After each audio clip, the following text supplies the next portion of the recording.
Vous êtes de retour à l'émission À l'affiche et nous sommes toujours en compagnie du lieutenant Lafrenière qui fait partie de l'équipe d'enquête sur l'exploitation sexuelle des enfants sur Internet de la Sûreté du Québec. Moi, Monsieur Lafrenière, j'ai une question pour vous. Vous êtes papa, vous avez 2 enfants, vous voyez défiler des vidéos, des images atroces sur Internet. Comment vous faites pour vivre avec ça? Est-ce que vous avez un suivi psychologique à la Sûreté du Québec? Bien, effectivement, nos enquêteurs sont assujettis en fait à un programme spécialisé de soutien psychologique. Ils doivent, d'ailleurs, comme tous les enquêteurs au Québec là, qui font ce travail-là, ils doivent se soumettre à au moins 2 séances devant un psychologue par année. On veut s'assurer que tout va bien. Dans le fond, on veut leur permettre de ventiler également. Mais je dois vous dire que vous pourriez être surprise en fait de voir l'ambiance qu'il y a dans nos bureaux. Nos gens sont très valorisés dans ce qu'ils font, ils se sentent très, très valorisés. Puis on essaie de tout mettre en place en fait pour que les gens s'amusent néanmoins dans leur travail. On a des gens qui sont ici très, très serrés. On a des gens qui sont vraiment unis par leur mission. Ils ont une mission commune de protéger les enfants. Et on revient constamment avec ça. Puis ça fait en sorte que l'esprit d'équipe est très, très fort et très, très important. Au-delà du soutien psychologique, dans le quotidien, les gens doivent trouver le moyen de s'amuser. Puis on tente de mettre la table, évidemment, pour ça. Puis évidemment, ce sont des gens dévoués, des gens extraordinaires. Puis au niveau de la sélection, on tente d'aller vers des gens qui ont un certain équilibre, des gens qui sont très matures, des gens qui vont pas tout mettre leurs œufs dans le même panier, qui vont pas tout focusser sur le travail non plus, parce que là, effectivement, ça pourrait devenir dangereux. Somme toute, on a un travail qui est valorisant, puis tout le monde pousse dans le même sens, puis ça va quand même très bien, malgré que ces gens-là sont assujettis à avoir des horaires. Puis ce que je voudrais rajouter aussi, c'est que il y a un cheminement qui amène nos enquêteurs vers ce travail-là. Et comme policiers, comme patrouilleurs, on voit des horreurs, on voit des scènes d'accidents qui peuvent être très difficiles à supporter. On peut avoir à annoncer des décès. C'est des choses qui sont très, très difficiles. Donc, cette carapace-là peut se construire au fil des années, puis éventuellement, une personne peut être prête à venir travailler avec nous dans nos locaux et malgré les horreurs, avec le sourire et avec plaisir. Et c'est ça, lorsque vous avez des arrestations, c'est ça qui est vraiment valorisant parce que vous sentez que vous avez protégé des enfants. Et je pense que vous en avez eu pas mal au cours des dernières années. Oui, effectivement, on est vraiment fiers. Depuis 2012, en fait, il y a bientôt 3 ans, la Sûreté du Québec, avec le gouvernement, a accentué les efforts, a vraiment rajouté des ressources pour lutter sur l'exploitation sexuelle des enfants. Et ça a paru seulement dans les 2 dernières années. On a réalisé 130 arrestations seulement au sein avec nos enquêteurs spécialisés. C'est plus de 200 arrestations à la Sûreté du Québec. Évidemment, là, oui, c'est vraiment des belles réalisations. Surtout quand on sait chacune de ces arrestations-là, ce que ça implique comme travail au niveau de l'analyse de preuves, au niveau du visionnement de ces fichiers-là qui sont parfois horribles. Donc, on est vraiment fiers de ça. Nos enquêteurs sont tellement dévoués, ça va très bien. Si on parle au niveau criminel, on peut parler de possession, on peut parler de distribution de pornographie juvénile. Ce sont quoi, justement, criminel? Pourquoi quelqu'un peut être accusé? Ce sont quoi je m'exprime mal. Ce sont quoi les infractions reliées au niveau criminel? Bien, en fait, nous, les crimes qu'on enquête particulièrement pour justement protéger nos enfants, encore une fois, c'est effectivement les crimes relatifs à la pornographie juvénile. Donc, qu'on parle de possession, d'accéder à du matériel de pornographie juvénile, de produire ou de reproduire du matériel de pornographie juvénile ou encore une fois de distribuer ce matériel-là ou de l'importer. Parfois, on a des gens qui arrivent de certains pays avec du matériel de pornographie juvénile, sont interceptés au niveau des douanes. On a un partenariat très étroit aussi avec l'Agence des services frontaliers du Canada. Donc, excusez-moi, quand il y a du matériel qui est intercepté comme ça aux douanes, ils nous appellent et on peut procéder aux arrestations et tout. Donc, il y a également la famille des leurs, si on peut dire, si je peux m'exprimer ainsi. Donc, on parle ici de gens qui, sur Internet, tentent d'hameçonner des enfants dans un but sexuel, soit pour solliciter une rencontre virtuelle ou une rencontre physique dans un but sexuel ou pour produire du matériel de pornographie juvénile. Puis depuis plus de 2 ans, on a une nouvelle infraction qui est très intéressante pour nous à travailler. En fait, c'est le fait de rendre disponible de la pornographie adulte à des enfants dans le but de les corrompre.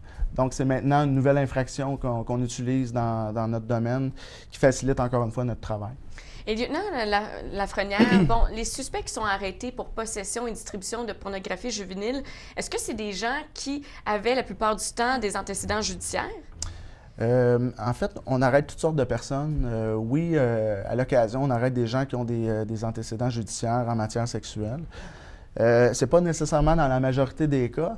Puis, dans le fond, c'est peut-être un peu normal. Parfois, au niveau d'une gradation, c'est la première étape d'un prédateur sexuel, c'est certainement de consommer ce matériel-là qui est maintenant disponible sur Internet, donc, ou de le distribuer encore une fois. Donc, nous, comme je l'ai mentionné précédemment, on tente d'être proactif, on tente d'aller à la source, les identifier rapidement, ces gens-là, puis de les arrêter avant qu'ils passent à l'acte. Donc, la majorité des gens qu'on arrête n'ont pas nécessairement d'antécédents criminels en matière sexuelle. Mais voilà, il n'y a pas une réponse noire ou blanche, mais certainement un grand nombre n'en ont pas, tout simplement parce qu'on est les premiers à identifier leur déviance sexuelle. Sur le net, il y a tellement d'images qui circulent. Si on est témoin de photos ou d'images, est-ce que c'est facile pour vous de savoir que moi, Magali Lapointe, je n'en distribue pas, mais que je suis tombée, par exemple, par mégarde, ou c'est plus difficile à ce moment-là de savoir si moi, j'en possède ou si je suis juste tombée sur les images par mégarde? Par hasard. En fait, on ne tombe pas sur des images de pornographie juvénile par hasard. Les dossiers qu'on fait, qu'on soumet à la Cour, c'est vraiment des dossiers de gens qui possèdent des images. Oui, qui possèdent des images ou qui en distribuent, mais d'une façon tout à fait consciente. On est en mesure de le démontrer. Moi, je peux vous dire, je ne suis jamais tombé sur du matériel de pornographie juvénile par hasard. On l'entend souvent, mais ça n'arrive pas. Puis, ce que je tiens à dire, par contre, c'est que si on en voit, peu importe la manière, un collègue, un parent, c'est important évidemment de le dénoncer. C'est vraiment pris au sérieux de notre part. Puis ça peut être fait même d'une façon anonyme. Et on les travaille, ces signalements anonymes-là aussi. On a les moyens de les travailler, puis on les travaille. Puis on a besoin de ces informations-là des gens aussi. Et il y a un site Internet qui existe pour signaler justement des cas d'exploitation sexuelle des enfants sur le web. Ça s'appelle cyberaide.ca. Et vous allez le voir à l'écran, c'est au www.cyberaide.ca. Vous pouvez dénoncer, oui, des cas de l'heure d'enfants, mais ça va même jusqu'aux adolescents, là, le sexting et tout ça, là. Oui, tout à fait. Au niveau de la Sûreté du Québec, on est vraiment fiers aussi de notre partenariat avec cyberaide.ca, qui est en fait le site Internet du Centre de protection de l'enfance. Ce sont des gens qui sont vraiment très proactifs dans la protection des enfants. Cyberaide.ca nous achemine plusieurs dizaines, voire centaines de signalements par année au niveau de la Sûreté du Québec.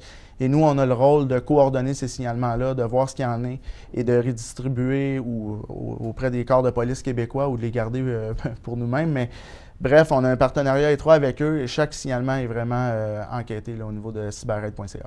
Et si jamais quelqu'un veut dénoncer ou veut appeler, c'est la Centrale d'information criminelle à la Sûreté du Québec? Il y a plusieurs façons de le faire. Allez-y. Donc, je pense que le premier conseil que j'ai tendance à donner, c'est vraiment d'appeler le service de police local qui va donner un service de premier ordre. Mais oui, effectivement, la Centrale d'information criminelle de la Sûreté du Québec peut être rejointe au 1-800-659-4264. Donc, au 1-800-659-4264. Ça peut également se faire par courriel au cic@sûreté.qc.ca. Donc, mais encore une fois, tous les services de police ont à cœur le traitement de ces dossiers-là. Je peux vous dire qu'au Québec, on a une collaboration vraiment très, très étroite. Tantôt, je parlais de la collaboration avec Outre-mer, avec la GRC et tout. Mais au Québec comme tel, on a vraiment des liens étroits avec nos collègues du service de police de la Ville de Montréal, de Québec, Longueuil, Laval, Gatineau.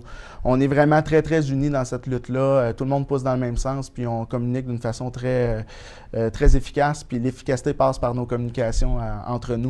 Donc, moi, j'invite les gens surtout à consulter leur corps de police local, mais ils peuvent également nous contacter directement, il n'y a aucun problème.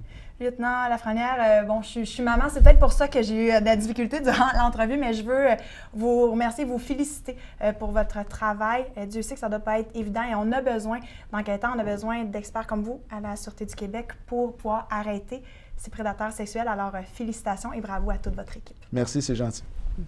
On s'en va en pause de retour. On aura pour vous d'autres cas de personnes portées disparues à vous présenter.